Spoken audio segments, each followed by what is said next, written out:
जो लोग मेरे इस चैनल पर नए हैं या फिर मेरा ये वीडियो किसी और सोशल मीडिया प्लेटफॉर्म पर देख रहे हैं, वो मेरा YouTube channel political Tamasha with doctor Arshi को सब्सक्राइब करके वहां पे लगी बेल आइकॉन को जरूर दबा दें ताकि आपको हमारे आने वाले हर वीडियो की अपडेट्स टाइम पर मिलती रहे। और दोस्तों, अगर आपको हमारे वीडियोस इंफॉर्मेटिव लगते हैं, अगर आपको हमारा काम पसंद आता है, तो आप अपने इस चैनल को सपोर्ट कर सकते हैं इसके पेट्रॉन बन करके। और पेट्रॉन कैसे बनते हैं इसका लिंक मैंने इसी वीडियो के डिस्क्रिप्शन में डाल दिया, जिस पर क्लिक करके आप डायरेक्टली पेट्रॉन बन सकते हैं। और एक और तरीके से आप अपने इस चैनल को सपोर्ट कर सकते हैं, वो है इसकी मेंबरशिप लेकर के। और मेंबरशिप बनने का लिंक भी इसी वीडियो के डिस्क्रिप्शन में दिया गया है, जिस पर क्लिक करके आप डायरेक्टली अपने इस चैनल के मेंबर बन सकते हैं। तो चलिए आज के सियासी तमाशे के सफर को शुरू करते हैं।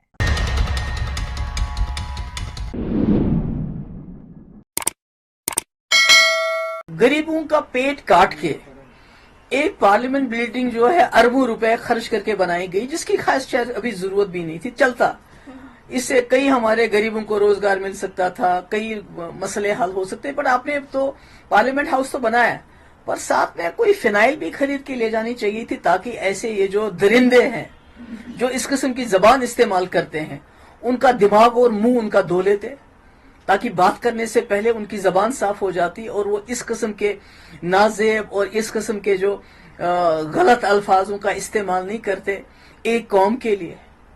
तो मैं समझती हूँ कि बीजेपी को सोचना चाहिए, उनको इस नए पार्लियामेंट में बिल्डिंग के अलावा फिनाइल का भी इस्तेमाल करना चाहिए अपने लोगों का मुंह साफ करने के लिए। ये तो इनको तो बीजेपी वालों को तो खून लग गया है मुंह में, ये तो इसी पे थ्राइव करते हैं। जितना कॉन्फ्लिक्ट होता है, जितनी दुश्मनी होती है इंडिया और पाकिस्तान के बीच में, ये तो उस पे लोगों को वोट मांगते हैं।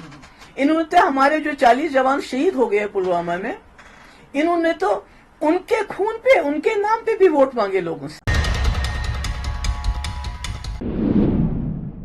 नए भारत की नई नवेली संसद के पहले सेशन में बीजेपी के लोकसभा सांसद रमेश विधुड़ी ने बसपा सांसद कुंवर दानिश अली के लिए जिस तरह के वर्ड्स का इस्तेमाल किया है, वो नए भारत की नई नवेली संसद में उनके और उनकी पार्टी बीजेपी की तरफ से भारत के मुसलमानों पर किया गया बड़ा एहसान है, जिसका कर्ज भारत का मुसलमान कभी नहीं चुका पाएगा। विधुड़ी ने भारत की संसद की तरफ से उन वर्ड्स को सर्टिफाई कर दिया है जिसे भारत का मुसलमान 1947 यानी 1947 के बाद से आए दिन सुनता आ रहा है। विधुड़ी ने इन वर्ड्स से संसद में एक मुसलमान को एड्रेस करके पूरे देश और पूरी दुनिया में यह दिखा दिया है कि भारत के मुसलमान अपने मुल्क के मेजॉरिटी टॉलरेंट सोसाइटी से किन नामों से बुलाए जाते हैं। कटुआ मतलब खतना किया हुआ शख्स, मतलब मेडिकल टर्मिनोलॉजी में सर्कमसीजन। पूरी दुनिया में आज अगर आप सर्वे कराएं तो नए भारत की मेजॉरिटी टॉलरेंट सोसाइटी और भारत के दूसरे मजहबों को छोड़कर ज्यादातर मेल सर्कमसीजन के प्रोसेस से गुजरते हैं। मुसलमानों के अलावा ईसाई, यहूदी भी पैदाइश के वक्त ही इस सर्कमसीजन के प्रोसेस से गुजरते हैं। इसके अलावा साइंटिफिकली तौर से समझदार शख्स भी सर्कमसीजन के प्रोसेस से गुजर जाता है, क्योंकि इससे यूरिन यानी पेशाब से होने वाले इंफेक्शंस का खतरा खत्म हो जाता है। खैर, ये बात पेशाब पीने और गोबर खाने वाली प्रजाति नहीं समझ पाएगी। खैर, नोएडा के छटे हुए क्रिमिनल मुकदमों से लैस छुटभैये जी, जो सैकड़ों डंपरों के सहारे अवैध के कारोबार पर जिंदा हैं, वो भाजपा की नफरत की सियासत से पैदा होकर अब मुस्लिम एमपी दानिश अली को उग्रवादी, कटवा, भड़वा, मुल्ला, आतंकवादी कहकर संसद में एड्रेस कर रहे हैं।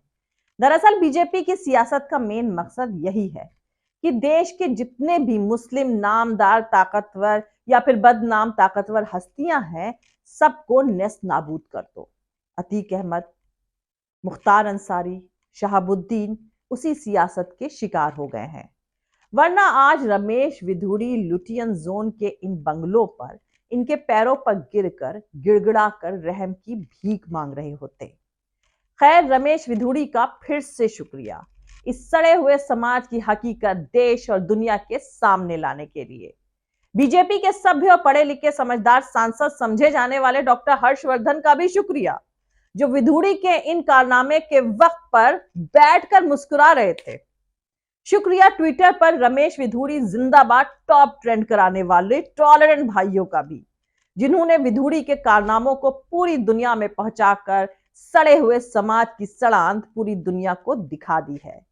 हालांकि इस मामले में कुंवर दानिश अली का रिस्ट्रेन बिहेवियर भी काफी तारीफ के काबिल है। तो दूसरी तरफ राहुल गांधी का उनके घर जाकर उनके साथ खड़े होना और भी ज्यादा अप्रिशिएबल है। राहुल गांधी नफरत के इस दौर में बहुत लंबी लकीर खींच रहे हैं। उन्होंने बसपा सांसद दानिश अली के घर जाकर उनसे मुलाकात करी। बीजेपी अपनी पैदाइशी नफरत को संसद में एस्टैब्लिश करना चाह रही है। उसके खिलाफ खड़े होकर राहुल गांधी ने इंडियन कॉन्स्टिट्यूशन और संसद की गरिमा का मान रखा है। दरअसल यह सिर्फ रमेश विधुड़ी की लैंग्वेज नहीं है, बल्कि देश के ज्यादातर लोगों की लैंग्वेज यही है। इनके दिलों में 24 घंटे मुसलमानों के खिलाफ फ्रस्ट्रेशन का एक गंदा नाला बहता रहता है। नाले की गंदगी आए दिन मुंह के रास्ते बाहर निकलती रहती है, कभी व्हाट्सएप, कभी फेसबुक के जरिए, तो कभी मीडिया के जरिए और कभी किसी मंच के जरिए। अब तो संसद में भी गंदा नाला उफान मारने लगा है। रमेश विधुड़ी कहीं ना कहीं उस 95% लोगों के अंदर है। भरी राज्यसभा में जो विधुड़ी ने कहा वो तो सनातन काल से ये लोग कहते आ ही रहे हैं। इनकी तमाम किताबें उठाकर देख लीजिए, बिल्कुल यही वर्ड्स और उतना ही खतरनाक जहर मिलेगा आपको। और दूसरी अहम बात यह है कि जब भी इस नए भारत में मुसलमानों को गालियां दी जाती हैं, तब पीछे हर्षवर्धन, रविशंकर प्रसाद जैसे हंसते हुए बहुत सारे चेहरे नजर आते हैं। यही जहर तो सदियों से दिलो दिमाग में बो रखा है, जिसका नतीजा ये जहरीली सत्ता है, जिनके तमाम सेक्युलर चेहरों को किसी भी महफिल में बाखूबी पहचाना जा सकता है। इनमें सैकड़ों हर्षवर्धन, सैकड़ों रविशंकर प्रसाद और ओम बिरला नजर आएंगे, जहरीले बोल पर चुप रहकर भीतर के जहर को जस्टिफाई करने वाले। दरअसल जो बाप बोलता है वही औलादें भी बोलती हैं। मन में जहर की खेती जहर ही बोएगी। दो मुंहे सियासी सांप इस देश में नफरत की सत्ता की असली पोषक हैं। उन्होंने इस देश की संसद को गालियों की पाठशाला में तब्दील कर दिया है। इस देश को नफरत की नहीं, इंसानियत की जरूरत है। ये बुद्ध और महात्मा गांधी का देश है। मैं प्यार, अमन और भाईचारे के साथ हूं। गोडसे के दौर में मैं गांधी के साथ हूं। वैसे मुसलमान सांसद हो, ऑफिसर हो, विधायक हो, स्टूडेंट हो, मजदूर हो, कारोबारी हो, चाहे जो भी हो, उसे कटुआ, मुल्ला, आतंकवादी, पाकिस्तानी कहना कितना आसान है। और उससे भी ज्यादा आसान है इस सब का विरोध करने वाले मुसलमानों को कट्टरपंथी कह देना। नए भारत का यही अचीवमेंट है। जिस तरीके का जहर उन्होंने पूरे देश में घोला है, वही जहर हमें नए पार्लियामेंट में एमपी के रूप में हमें सुनने को मिला। दुर्भाग्य इस बात का है कि जब सभी ने इसके बारे में आउटरीच किया है, तब जाकर स्पीकर ने उनको चेतावनी दी है। आपको ध्यान होगा, अधीर रंजन चौधरी जी ने एक शब्द का इस्तेमाल किया था जो उनको अनपार्लियामेंट्री लगा, उनको सस्पेंड कर दिया गया। इतनी बार राहुल गांधी जी जब शब्दों का इस्तेमाल करते हैं, उससे ये लोग आपत्ति जताते हैं। यहां पर हेटफुल स्पीच हुई है, डिविसिव स्पीच हुई है, पर कोई कार्रवाई नहीं की गई है। बस ये कहा गया है दूसरी बार मत करना। उस वीडियो में साफ दिख रहा है किस तरीके से रविशंकर प्रसाद जी हों या डॉक्टर हर्षवर्धन जी हों, उनके शब्दों पे हंस रहे थे। क्या कार्रवाई नहीं होनी चाहिए? और दानिश अली जी ने भी एक चिट्ठी लिखी है, प्रिविलेज नोटिस दिया है, और बहुत सारे एमपीज ने उनके साथ नोटिस दिया है। उम्मीद करती हूं कार्रवाई की जाएगी, इनका डिस्क्वालिफिकेशन होगा या एक ऐसा सख्त एक्शन लिया जाएगा जिससे देश में सभी MPs, members of parliament, temple of democracy में आते हैं और उसी में इस तरीके के शब्दों का इस्तेमाल करते हैं, वो एक्सेप्टेबल नहीं है। मर्यादा पार जो है उन लोगों ने जो है कर दिया है। गली के मवाली जिस तरह से भाषण बातें करते हैं, जिस तरह के अपशब्दों का प्रयोग किया गया है भाजपा के सांसद द्वारा, तो कार्रवाई तो होनी नहीं है क्योंकि वो भाजपा में है। अब भाजपा में जो रहेगा आदमी, उसको गाली देने का भी अधिकार है, चाहे पार्लियामेंट ही क्यों ना हो, भ्रष्टाचार करने का भी, और जो शोषण करने वाली बात आई तो भी कहाँ कोई कार्रवाई हुई।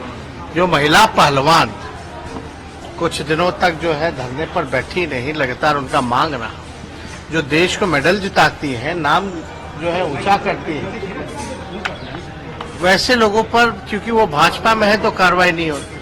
तो संसद में अगर गाली दिए हैं तो कौन सी बड़ी बात है? और इससे हम लोग जो है दुख तो हुआ है, पीड़ा हुई है, लेकिन कोई आश्चर्य की बात नहीं थी, क्योंकि भाजपा के सांसद की बोली यही है।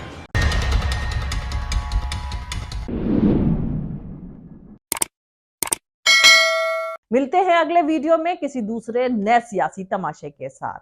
जय हिंद, सत्यमेव जयते, अल्लाह हाफिज। दोस्तों, हमारा पूरा वीडियो और दूसरे और वीडियोस देखने के लिए हमारा YouTube channel political Tamasha with doctor Arshi को सब्सक्राइब करके वहां पे लगी बेल आइकॉन को जरूर दबा दें, ताकि आपको हमारे आने वाले हर वीडियो की अपडेट्स एकदम टाइम पर मिलती रहे। और दोस्तों, अगर आपको हमारे वीडियोस इंफॉर्मेटिव लगते हैं, अगर आपको हमारा काम पसंद आता है, तो आप अपने इस चैनल को सपोर्ट कर सकते हैं इसके पेट्रॉन बन करके। और पेट्रॉन बनने का लिंक मैंने इसी वीडियो के डिस्क्रिप्शन में डाल दिया, जिस पर क्लिक करके आप पेट्रॉन बन सकते हैं। और एक और तरीके से आप अपने इस चैनल को सपोर्ट कर सकते हैं, वो है इसकी मेंबरशिप लेकर के। और मेंबर बनने का लिंक भी इसी वीडियो के डिस्क्रिप्शन में दिया गया है, जिस पर क्लिक करके आप डायरेक्टली अपने इस चैनल के मेंबर बन सकते हैं। और आप हमें फॉलो भी कर सकते हैं हमारे ट्विटर, इंस्टाग्राम, फेसबुक पेज पर। मेरा ट्विटर हैंडल है @arshi aziz khan। Thank you. मिलते हैं अगले वीडियो में।